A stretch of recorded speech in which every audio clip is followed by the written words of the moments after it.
ನನ್ನ ಅಭಿಪ್ರಾಯ ಮಾತಲ್ಲಿ ಏನು ಹೇಳಬೇಕು ರೀ, ನನ್ನ ನಡವಳಿಕೆನೇ ಇದೆಯಲ್ಲ ನಿಮ್ಮೆಲ್ಲರ ಎದುರಿಗೆ, ನಿಮ್ಮ ಕ್ಯಾಮ್ರಾ ಕಣ್ಣಿನ ಎದುರಿಗೆ ನನ್ನ ನಡವಳಿಕೆನೇ ಇದೆಯಲ್ಲ, ಅಷ್ಟೇ ಸಾಕಲ್ವಾ? ಮತ್ತು ನಾನು ಏನು ಹೇಳಲಿ ಇದ್ರ ಬಗ್ಗೆ? ನಾನು ಮತ್ತೆ ನಿಮ್ಮೆಲ್ಲರನ್ನು ಕೂಡ ಎಕ್ಸ್ಕ್ಲೂಸಿವ್ ಆಗಿ ಒಂದು ಸರಿ ಮೀಟ್ ಮಾಡ್ತೀನಿ. ನಿಮಗೆಲ್ಲ ಅಪಾರ ಪ್ರಶ್ನೆಗಳಿವೆ, ಅದಕ್ಕೆಲ್ಲ ನಾನು ಫೇಸ್ ಮಾಡಬೇಕು. ಫೇಸ್ ಇನ್ ದ ಸೆನ್ಸ್ ಅವುಗಳ ಬಗ್ಗೆ ಮಾತಾಡಬೇಕು. ನಾನು ಮಾತಾಡೋಣ, let us speak. Thanks for your cooperation.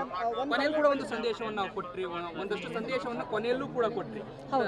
ತಾವು ಮತ್ತೆ ಈ ರೀತಿ ಆಚರಣೆಗಳಿಗೆ ಸಂಬಂಧಪಟ್ಟಂತೆ ಒಂದು ಸಂದೇಶವನ್ನು ಕೊಟ್ರಿ. ನಾಳೆ ಅದ್ರ ಬಗ್ಗೆ ಒಂದು ಅಧಿಕೃತವಾಗಿ ಒಂದು ಪ್ರಕಟಣೆ ಬರುತ್ತೆ ಅಂತಲೂ ಕೂಡ ಹೇಳಿದೆ.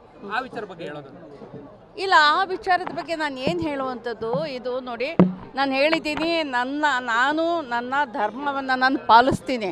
ಅದು ಭಾಳ ವೈಯಕ್ತಿಕವಾದಂಥದ್ದು, ಅದು ಯಾವತ್ತೂ ಹೊಸಲು ದಾಟಿಲ್ಲ.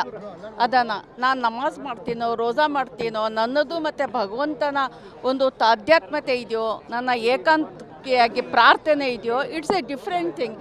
ಅದನ್ನು ಯಾವತ್ತೂ ಕೂಡ ನಾನು ಹೊಸಲು ದಾಟಿಲ್ಲ. ಆದರೆ ನನಗೆ ಬೇರೆ ಮತಗಳ ಬಗ್ಗೆ, ಬೇರೆ ಧರ್ಮಗಳ ಬಗ್ಗೆ ಅಪಾರ ಗೌರವ ಇದೆ.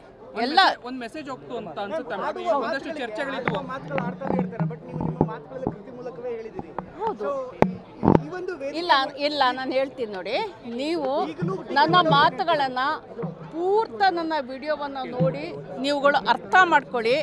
ಬರೀ ಒಂದು ತುಣುಕು ನೋಡಿ ದಯಮಾಡಿ ತಿರ್ಚಬೇಡಿ, ಅಷ್ಟೇ ನನ್ನ ರಿಕ್ವೆಸ್ಟ್.